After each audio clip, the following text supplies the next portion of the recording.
because the Heavenly Father has placed everything on this earth. You don't have to fear this man saying you ain't gonna eat something.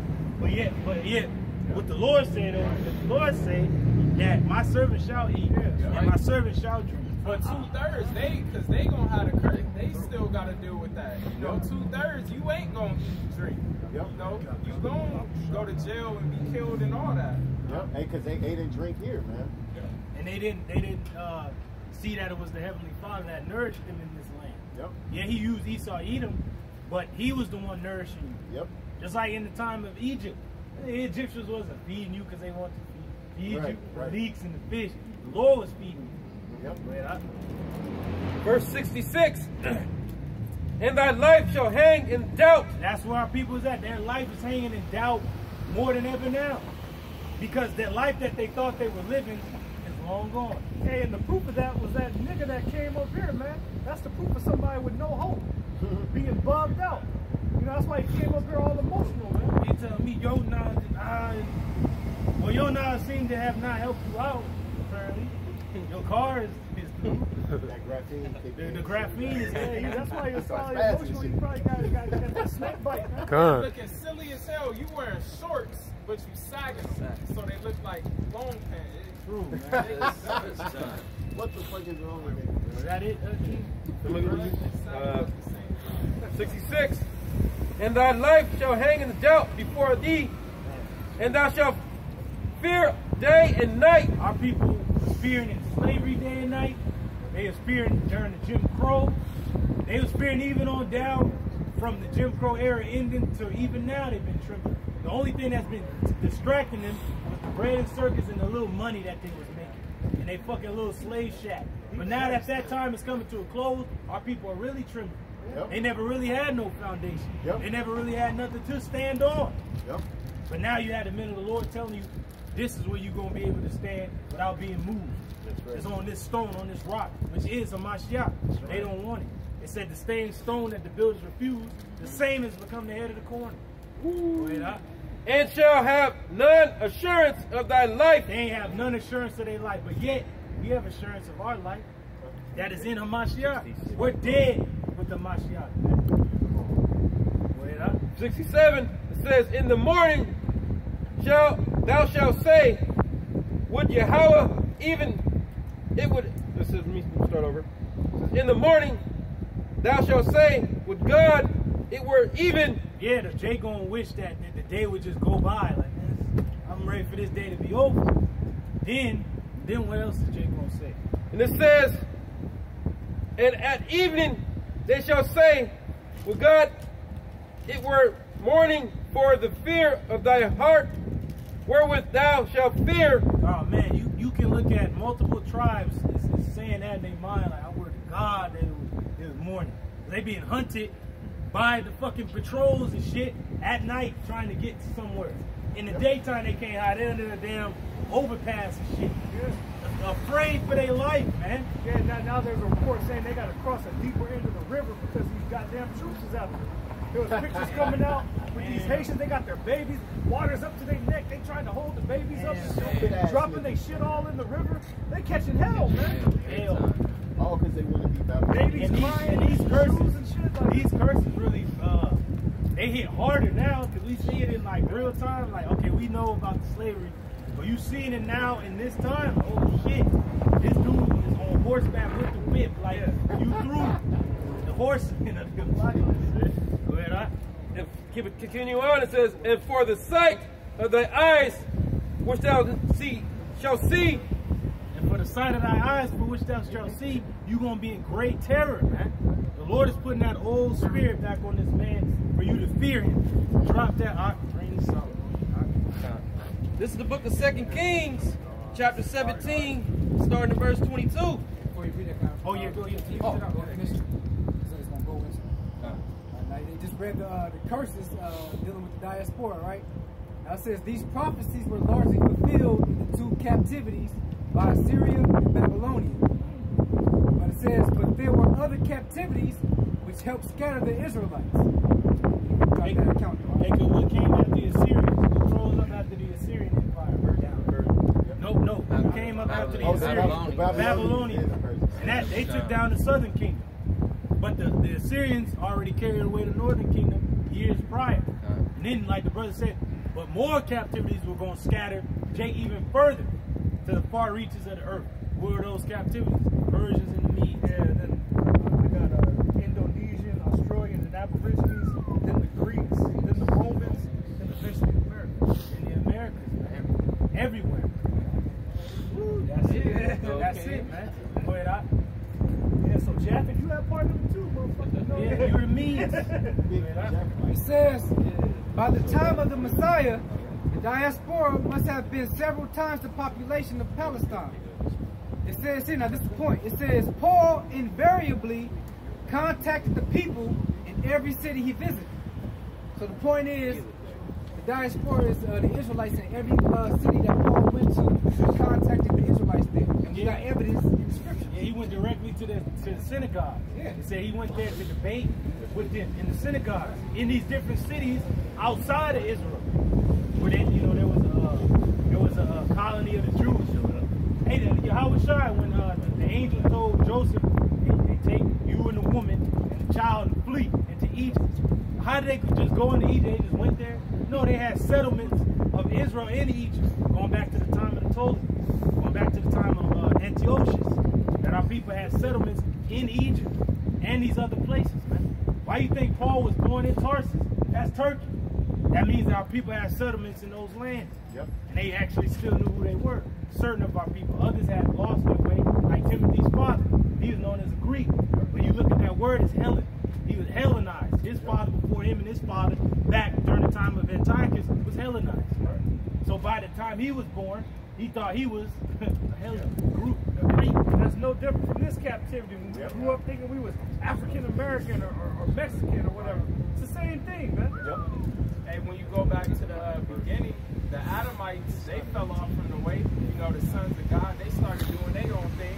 Abraham was born in a household of idols. Idol worshipers, man. Terah, his father, was an idol worshiper. His brother was Nahor. He died on the journey when they was leaving. And then they had to bury Terah mid-journey. But he was chosen to remember that, okay, you're a son of God. You come from the time before, from Adam all the way down to Noah, through Shem, all the way down to Abraham. He was reminded of who he was. But yet, when the Lord revealed himself to him, he was still uncircumcised. He was just coming out of idol worship. His people were the sons of God, but they were worshiping idols. And Just like us. And that's likened to the story of the elect. Because he grew up in Babylon just how we grew up in Babylon. You know, but we were still, when were those men chosen of the Most High, man? A lot of us were uncircumcised. You know, a lot of us grew up in households that served white Jesus. You know, That's beautiful, brother. And we left that. We left just like Abraham left. We didn't know who he was going. And then it said, like, many of us weren't circumcised. Hey, when was Abraham circumcised? He was circumcised at 99. He was 99 years old. So his whole life he went uncircumcised until the end. That was a covenant made through the flesh from the Heavenly Father, and many brothers that wasn't circumcised got circumcised. That faith was so strong in them, they went and did it as grown men. As grown men. Come on. And what made them do it? What our forefather did. He said, well, then he did it, and the Lord told him to do it. And, well, let's do it then. You know? Go ahead. This is the book of 2 Kings, chapter 17, starting at verse 18. And it reads, therefore the Lord Yahweh Hashem Yahushai was very angry with Israel. The northern kingdom, which begins with Ephraim on down to Issachar. The Lord was very angry with the northern kingdom. And he sent prophets. He sent Amos. He sent Hosea. He sent many prophets to the north to cry to them like, if you don't stop, the Lord is going to destroy you and cast you out of this land. Same thing with the southern kingdom. Right? And remove them out of his sight. Hey, now was Israel removed out of the sight of the Lord? Like the Lord just don't know where they are? No, it means that the Lord removed them out of the land. Brother can prove that, I believe, in Deuteronomy. It said from the beginning of the year to the end, the Lord's eyes is on the land of Israel. Shit, you leave it to ISUBK, they believe that. Because according to them, the Lord don't know what spirit is what. Simple ass thing. It's simple, man. There was none left but the tribe of Judah only. Now, the way it's worded, it makes you think, oh, it's just Judah. And what happened to Benjamin and Levi? No, Benjamin and Levi were considered Judah. Because they were put in there with the kingdom of Judah. And you gotta remember, after the death of Solomon, the kingdom was split between the southern kingdom, Judah, known as the kingdom of Judah, and then the kingdom of Israel, which is the northern tribe. The 10 tribes that were carried away. Hey, think about that, man. That was the last time we were together as a nation, man. So look how powerful it is, especially in the sight of our enemies, to see the northern and southern kingdom coming back together again in the one battle, man. Call yourselves Israel. Think about how powerful that is, man, to the enemy. To those that really know. You know what I'm saying? Right. That's powerful. The Lord is going to work a work in our days which we would not believe. Though it was told unto us, like, I'm telling you, work a work. And this is the work that the Lord is working in these days. For us to rise up, bro. It's a miracle. Hey, Eaglewood's own miracle. Yeah, that's what it says right down the street. Market on miracle. Miracle on Market Street. There you go. Hey, so like Esau went through a lot to like get us to this point, creating different countries and shit, man. He created different continents, so to speak. Different names? Yeah, different names, separated everybody. And within those, he separated different factions of Jacob against each other. And then Jake was separated in their own different factions and shit, man. And even after all that, most I was like, nah, there's my guy. That's how we know these words are faithful and true. Because that was prophesied, written in the scriptures. Oh, yeah. All right, in Baruch 2 and I about was- verse 30. I was just gonna tell you, get that. Baruch 2, that's straight. Bring it out. Go ahead. Also, Judah kept not the commandments of Yahweh Shem Yahushai, their power. Also, Judah, the kingdom of Judah didn't keep the ways of the Lord either. And who came and took them down? The Babylonians, right? Wait up. But walked in the statutes of Israel which they made. Yeah, the certain idols that Israel went down for worshiping. The southern kingdom was worshiping the same idols, man. And they put trust in Egypt as well, the actual Egypt. Yep. They made a pact and a covenant with them and didn't trust in the Lord. Yep. You know? So the Lord allowed them to go down. Wait up. And Yahweh Shem Yahushai rejected all the seed of Israel. He rejected all the seed of Israel, not saying that, oh, I'm just through with y'all, y'all through, I'm gonna deal with Moab now. No, it means that the Lord was like, cast them out, like, get the fuck out of here, like, leave. He exiled us. That's why it tells you in another place that the exile hasteneth to be loosed. If you can get that, I believe that's in Isaiah. If you can find that, and afflicted them and delivered them into the hand of spoilers. So the Lord afflicted us by way of what? The captivity, the besiegement, the slavery. And to read that part again, just that last part. And delivered them into the hand of spoilers. And delivered us into the hand of our enemies, of spoilers. Go ahead.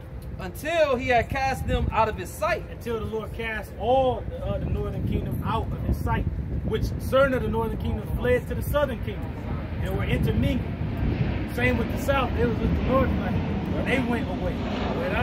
For he rent Israel from the house of David, and they made Jeroboam the son of Nebat king. Hey, and that's what happened when Solomon died, and then Rehoboam put more hell on the north.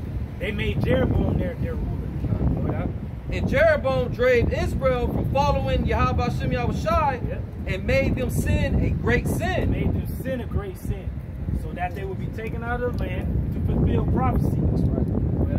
For the children of Israel walked in all the sins of Jeroboam, which he did. They departed not from them. Look at our people today. They still amongst these idols today. But the elect amongst the north is going to come out. And the elect amongst the south is going to come out, man. From among these idols like Abraham. That's why when Paul is writing the letters, he says, you're like faithful Abraham. Because our story is exactly the same. Like, oh, snaps. He's worshiping the idols. He's really the sons of God the whole time. Damn. And now we've made a covenant with the Lord. Until Yahweh removed Israel out of his sight, as he has said by all his servants, the prophets, so was Israel carried away out of their own land to Assyria until this day. Now, what year was the northern kingdom carried out of Israel to Assyria? 722 BC era, man. What they call before the Messiah, before Christ, right? 722 BC era. That's the last time the northern kingdom seen the land. They was on this side of the world since that time. Until they shall come, which is the day they was talking about. You can get that in 2nd Ezra 13 real quick.